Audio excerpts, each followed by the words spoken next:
Two women, one from Israel and other from India, were gang-raped, and a man was killed in an attack near a popular UNESCO World Heritage Site in southern India. The two women, a 27-year-old Israeli tourist and 29-year-old Indian homestay operator, were stargazing with three male tourists.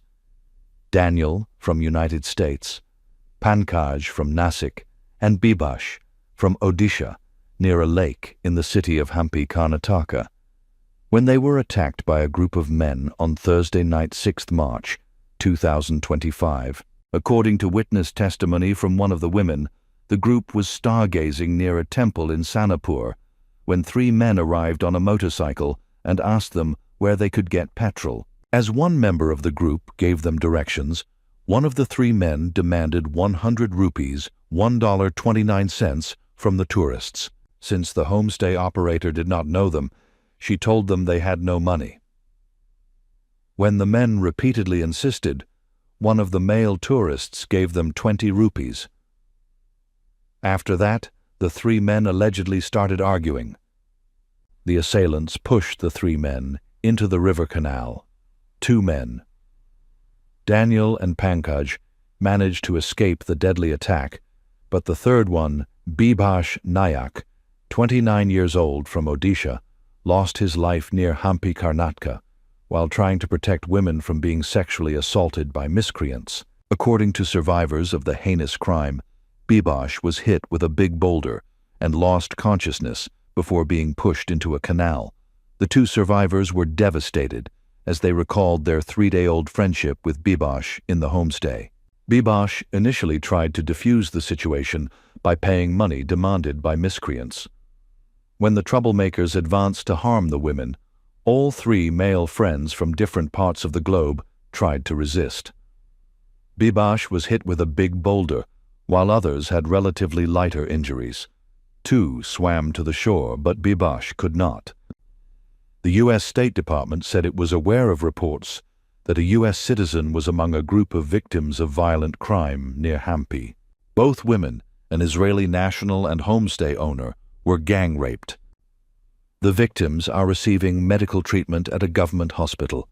Hundreds of foreign tourists have left a UNESCO heritage site in southern India in the past few days after this incident. Once the capital of the Hindu Vijayanagara kingdom, Hampi is described as an open-air museum filled with magnificent stone ruins on the banks of Tungabhadra River. It was declared a World Heritage Site by UNESCO in 1986. Since the news of the attack, most visitors have either cancelled bookings or left. Almost 90% of the tourists, most of whom are Israelis, have vacated homestays and left the area after Thursday.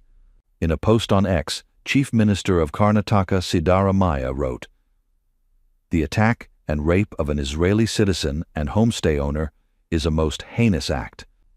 While reviewing the Chief Minister tweet, we found another tweet in the comment section, which is really alerting. I witnessed two tourists being aggressively robbed in broad daylight. With the help of other tourists, we apprehended the robbers and took them to the police. Shockingly, the victims were forced to negotiate with the robbers' family on how much of the stolen funds would be returned before they were released without any arrest or charges. This raises serious concerns about law enforcement's ability to protect tourists and maintain order. The woman who survived the rape stated in her complaint that the accused also snatched her bag and took away her 2 mobile phones and 9,500 rupees in cash. While we were screaming and crying, the 3 men left with their motorcycle, she alleged. Police have arrested 2 of the men accused of the attack, Malish and Sai Chetan, from nearby local areas, and third accused Sharan Basavaraju was arrested in Tamil Nadu's capital city, Chennai, and was brought to Karnataka. Violent crimes against women continue in India despite tough laws. The 2012 gang rape and murder of a medical student by a group of men in the capital Delhi drew global attention and triggered large-scale protests. The incident prompted authorities to introduce stricter rape laws in 2013. Yet, tens of thousands of cases are reported each year. The National Crime Records Bureau reported nearly 32,000 rapes in India in 2022. Experts believe many rapes go unreported because of social stigma, distrust of police, and lack of confidence in the justice system. In 2023, public outrage followed the alleged gang rape of a Brazilian Spanish tourist in Jharkhand state. The victim and her husband shared their ordeal on Instagram, but later removed their posts.